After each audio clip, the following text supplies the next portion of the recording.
ಬಸವಲಿಂಗಾಯ ನಮಃ. ಕನ್ನಡದ ಕುಲಗುರುಗಳು, ಜನಸಾಮಾನ್ಯರ ಸ್ವಾಮೀಜಿ, ಪುಸ್ತಕಗಳ ಜಗದ್ಗುರುಗಳು ಎಂದಾಗಲೆಲ್ಲ ನೆನಪಾಗುವ ಹೆಸರೇ ಶ್ರೀಮನ್ನಿರಂಜನ ಜಗದ್ಗುರು ಡಾಕ್ಟರ್ ತೋಂಟದ ಸಿದ್ಧಲಿಂಗ ಮಹಾಸ್ವಾಮಿಗಳು. ಸಿಂದಗಿಯ ಪೂಜ್ಯ ಶ್ರೀ ಶಾಂತವೀರ ಪಟ್ಟಾಧ್ಯಕ್ಷರ ಕಾರುಣ್ಯದ ಕೂಸಾಗಿ ತಮ್ಮ ಬದುಕನ್ನು ರೂಪಿಸಿಕೊಂಡ ಪೂಜ್ಯರು ಕಿರಿಯ ವಯಸ್ಸಿನಲ್ಲಿಯೇ ಹಿರಿದಾದ ಸಾಧನೆ ಮಾಡಿದವರು. ನೀಳವಾದ ಕಾಯ, ಆಳವಾದ ಅಧ್ಯಯನ, ನಿರಾಳವಾದ ಮನೋಭಾವಗಳಿಂದಾಗಿ ನಾಡಿನ ಪ್ರತಿಷ್ಠಿತ ಪೀಠವಾದ ಗದುಗಿನ ಜಗದ್ಗುರು ಶ್ರೀ ತೋಂಟದಾರ್ಯ ಸಂಸ್ಥಾನ ಮಠವೇ ಇವರನ್ನು ಅರಸಿಕೊಂಡು ಬಂದಿದ್ದು ಪೂಜ್ಯರ ಆದರ್ಶ ವ್ಯಕ್ತಿತ್ವಕ್ಕೆ ಸಾಕ್ಷಿಯಾಗಿದೆ. ಚಾರಿತ್ರ್ಯ ಶುದ್ಧಿ, ಶಿವಯೋಗ ಸಿದ್ಧಿ, ಸೇವಾ ಬುದ್ಧಿಗಳ ತ್ರಿವೇಣಿ ಸಂಗಮವಾಗಿದ್ದ ಪೂಜ್ಯರು 1974ರಲ್ಲಿ ಜಗದ್ಗುರು ಪೀಠದ ಕರ್ಣಧಾರತ್ವ ವಹಿಸಿದರು. ಪೂಜ್ಯರು ಬಂಗಾರದ ಪೀಠ ಪಲ್ಲಕ್ಕಿಗಳನ್ನು ಅಲಂಕರಿಸಲಿಲ್ಲ, ಬದಲಾಗಿ ಭಕ್ತರ ಭಕ್ತಿಯ ಹೃದಯ ಸಿಂಹಾಸನವನ್ನು ಅಲಂಕರಿಸಿದರು. ಸ್ವಾಮಿ ಎಂದರೆ ಮಠದ ಒಡೆಯನಲ್ಲ, ಸಮಾಜದ ನಿಷ್ಠಾವಂತ ಸೇವಕ ಎಂದು ಬಲವಾಗಿ ನಂಬಿದರು. ರೈತರೊಂದಿಗೆ ರೈತರಾಗಿ ಕೃಷಿ ಋಷಿಯಾದರು. ದೀನರ ದಮನಿತರ ಧ್ವನಿಯಾದರು.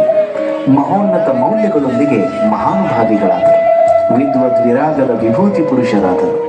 ಸಾಮಾಜಿಕ ನ್ಯಾಯ ಕಾಪಾಡುವ ಸರ್ವೋಚ್ಚ ಸ್ವಾಮಿಗಳಾದರು. ಕೊನೆಗೆ ಜಗತ್ತೇ ಪ್ರೀತಿಸುವ ಜಗದ್ಗುರುಗಳಾದರು. ಕನ್ನಡಿಗರ ಇತಿಹಾಸ ಅಳಿಯಬಾರದು, ಅಮರವಾಗಿರಬೇಕೆಂದು ಲಿಂಗಾಯತ ಅಧ್ಯಯನ ಸಂಸ್ಥೆಯಿಂದ 550ಕ್ಕೂ ಹೆಚ್ಚು ಮೌಲಿಕ ಗ್ರಂಥಗಳನ್ನು ಪ್ರಕಟಿಸಿ ಪುಣ್ಯಪುರುಷರಾದರು. ಒಂದು ವಿಶ್ವವಿದ್ಯಾಲಯಕ್ಕೆ ಕಷ್ಟ ಸಾಧ್ಯವಾದ ಕಾರ್ಯವನ್ನು ಮಾಡಿ ಮಾದರಿಯಾದರು. ರಾಷ್ಟ್ರೀಯ ಕೋಮು ಸೌಹಾರ್ದತಾ ಪ್ರಶಸ್ತಿಯಿಂದ ಪುರಸ್ಕೃತಗೊಂಡ ಪೂಜ್ಯರು ಕನ್ನಡಿಗರ ಶ್ರೇಷ್ಠ ಸ್ವಾಮಿಗಳೆನಿಸಿದರು. 2400ಕ್ಕೂ ಅಧಿಕ ಶಿವಾನುಭವ ಕಾರ್ಯಕ್ರಮಗಳನ್ನು ನಡೆಸಿ ಜೀವಂತ ದಂತಕಥೆಯಾದರು. ಗೋಕಾಕ್ ಚಳುವಳಿಗೆ ಕರೆ ನೀಡಿ ಯಶಸ್ವಿಗೊಳಿಸಿದರು. ಕನ್ನಡ ಶಾಸ್ತ್ರೀಯ ಸ್ಥಾನಮಾನಕ್ಕಾಗಿ ಹೋರಾಟ ಮಾಡಿದರು. ಅತ್ಯಂತ ಕಾಳಜಿ ಕಳಕಳಿಯಿಂದ ಕಪ್ಪತ್ತಗುಡ್ಡವನ್ನು ಸಂರಕ್ಷಿಸಿದರು. ಮಹದಾಯಿ ಹೋರಾಟಕ್ಕೆ ಮಹಾಶಕ್ತಿ ತುಂಬಿದರು. ಪೋಸ್ಕೋ ಚಳುವಳಿಯ ಮೂಲಕ ರೈತರ ಫಲವತ್ತಾದ ಭೂಮಿಯನ್ನು ಉಳಿಸಿದರು. ಹೀಗಾಗಿ ಅವರು ತೊಟ್ಟ ಕಾವಿ ಬಟ್ಟೆ ಕನ್ನಡದ ಬಾಳಬಟ್ಟೆಯಾಗಿತ್ತು. ಅಂತೆಯೇ ಪೂಜ್ಯರು ಕನ್ನಡದ ಜಗದ್ಗುರುಗಳವರು. ಸಭೆ ಸಮಾರಂಭಗಳಲ್ಲಿ ಪೂಜ್ಯರ ಆಶೀರ್ವಚನವೇ ಕಳಸಪ್ರಾಯವಾಗಿರುತ್ತಿತ್ತು. ಅವರ ಮನದಾಳದ ಮಾತುಗಳು ಜ್ಯೋತಿರ್ಲಿಂಗಗಳಾಗಿದ್ದವು. ಸದಾವಕಾಲ ಸ್ಮರಣೀಯರಾದ ಎನ್ನುವ ಮಾತನ್ನು ಕೇಳುತ್ತಿದ್ದಂತೆಯೇ ಸಭೆಯಲ್ಲಿ ಮಿಂಚಿನ ಸಂಚಾರವಾಗುತ್ತಿತ್ತು. ಶರಣ ತತ್ವ ಪ್ರಸಾರವಾಗುತ್ತಿತ್ತು.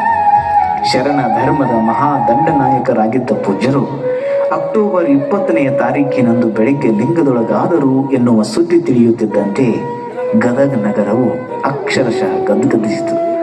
ಕನ್ನಡಾಭಿಮಾನಿಗಳು ದುಃಖಿತರಾದರು. ಸದ್ಭಕ್ತರೆಲ್ಲ ಶೋಕಸಾಗರದಲ್ಲಿ ಮುಳುಗಿದರು.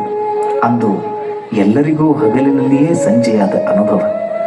ಮರಣವೇ ಮಹಾನವಮಿ ಎನ್ನುತ್ತಾ ಮಹಾನವಮಿ ಎಂದೇ ಮಹಾಬೆಳಗಿನಲ್ಲಿ ಬಯಲಾದರು. ಎಮ್ಮವರಿಗೆ ಸಾವಿಲ್ಲ, ಎಮ್ಮವರು ಸಾವನರಿಯರು ಎನ್ನುವ ಶರಣವಾಣಿಯಂತೆ ಪೂಜ್ಯರು ಇದ್ದಾರೆ, ನಮ್ಮೊಂದಿಗೆಯೇ ಇದ್ದಾರೆ. ಶ್ರೀಮನ್ನಿರಂಜನ ಜಗದ್ಗುರು ಡಾಕ್ಟರ್ ತೋಂಟದ ಸಿದ್ದರಾಮ ಮಹಾಸ್ವಾಮಿಗಳವರ ರೂಪದಲ್ಲಿದ್ದಾರೆ. ಪೂಜ್ಯರು ಬರೆದ ಉತ್ತರಾಧಿಕಾರಿ ಪತ್ರದಂತೆ ಶ್ರೀ ಮದನಾದಿ ನಿರಂಜನ ಜಗದ್ಗುರು ತೋಂಟದಾರ್ಯ ಸಂಸ್ಥಾನ ಮಠದ 20ನೆಯ ಪೀಠಾಧಿಪತಿಗಳಾದವರು ಬೆಳಗಾವಿಯ ಬೆಳಕು ನಾಗನೂರು ರುದ್ರಾಕ್ಷಿ ಮಠದ ಪೂಜ್ಯ ಶ್ರೀ ಡಾಕ್ಟರ್ ಸಿದ್ದರಾಮ ಮಹಾಸ್ವಾಮಿಗಳವರು. ಬದುಕು ಬರಹಗಳ ಮೂಲಕ ಸ್ವಾಮಿತ್ವದ ಘನತೆ ಗೌರವಗಳನ್ನು ಹೆಚ್ಚಿಸಿದವರು. ಅತ್ಯಂತ ಪ್ರಗತಿಪರ ಮನೋಭಾವದ ಮಹಾನುಭಾವಿಗಳು. ಭಕ್ತಿ, ಜ್ಞಾನ, ವೈರಾಗ್ಯಗಳ ಸಂಗಮವಾಗಿ ನಿರಾವಾರಿ ಜಂಗಮರಾದವರು. ಕನ್ನಡದ ಗಡಿನಾಡಿನಲ್ಲಿ ಕನ್ನಡವನ್ನು ಕಟ್ಟಿ ಬೆಳೆಸಿದವರು. ಡಾಕ್ಟರ್ ತೋಂಟದ ಸಿದ್ಧಲಿಂಗ ಜಗದ್ಗುರು ಮಹಾಸನ್ನಿಧಿಯವರಿಗೆ ನಾಗನೂರಿನ ಶ್ರೀಗಳವರ ಮೇಲೆ ಅಪಾರವಾದ ನಂಬಿಕೆ, ವಿಶ್ವಾಸ. ಒಂದೇ ನಾಣ್ಯದ ಎರಡು ಮುಖಗಳಂತೆ ಅನ್ಯೋನ್ಯವಾಗಿದ್ದರು. ಇಬ್ಬರ ಜೀವನವೂ ಒಂದೇ, ಜೀವನ ಧ್ಯೇಯವೂ ಒಂದೇ. ಶರಣ ಬಂಧುಗಳೇ, ಬನ್ನಿ ದಿವ್ಯ ಶಕ್ತಿಯ ಭವ್ಯ ಪರಂಪರೆಗೆ ಶತಕೋಟಿ ಶರಣುಗಳನ್ನು ಸಮರ್ಪಿಸೋಣ. ಶರಣ ಶರಣ. Thank you, dear students.